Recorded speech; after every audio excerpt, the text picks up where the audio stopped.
And welcome back. Now, following the recent announcement by Sports Minister Olivia Babsy-Grange that Jamaica is now interested in hosting major international sporting events, debate has intensified as to what exactly Jamaica is best positioned to host in the near future. Spencer Darlington has been getting some feedback from stakeholders.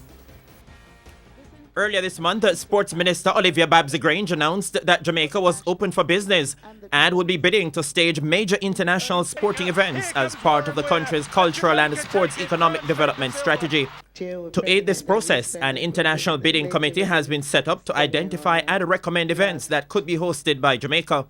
Renowned sports administrator Mike Fennell has been made chairman of the newly formed committee. I would like to just issue a warning. To bid and be successful in getting these events takes a lot of initial planning and advance information. It's years ahead. For instance, the Commonwealth Games are awarded 6 years out.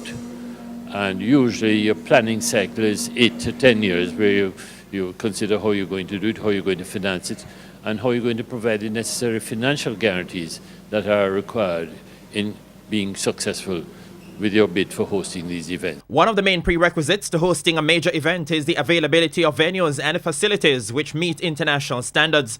In this regard, Minister Grange says the National Stadium and Stadium East will get priority. We are ensuring that our infrastructure is up to world standard, and not just for visiting teams, not just for people who want to come and trade, but also for our own athletes.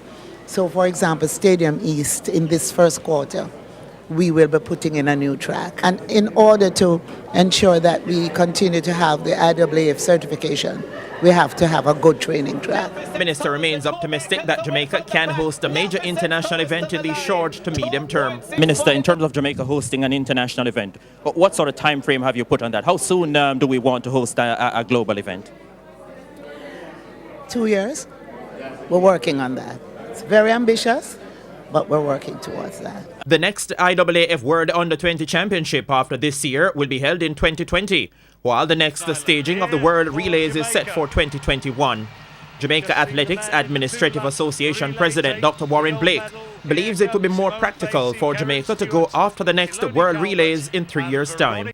Oregon is going to be hosting the World Championships in 2021, I think, yeah. And the World Relays around that time would just be quite fitting.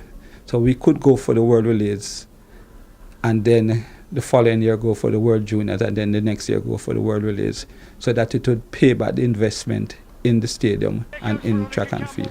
RJR Gleaner Communications Group track and field analyst Dwayne Extall also agrees that the next World Relays would be more feasible for Jamaica. Right now we're best set to host the World Relays 2021. I think it's a great test rehearsal for us for the 2022 World Juniors. And I think I look back at the World Relays at the Thomas Robinson Stadium, 15,000 at capacity, can go to 25. We have the ability right now to go 35,000. And Jamaica is track and field crazy. You look at the Gibson Relays, a one-day sprint relay event. We have an event like the World Relays, which is Friday and Saturday. We can generate a lot of revenue, a lot of income, can come from that. Last time Jamaica hosted a major international track and field event was the 2002 IAAF World Junior Championships, now known as the World Under-20 Championships. Spencer Darlington, TVJ Sports.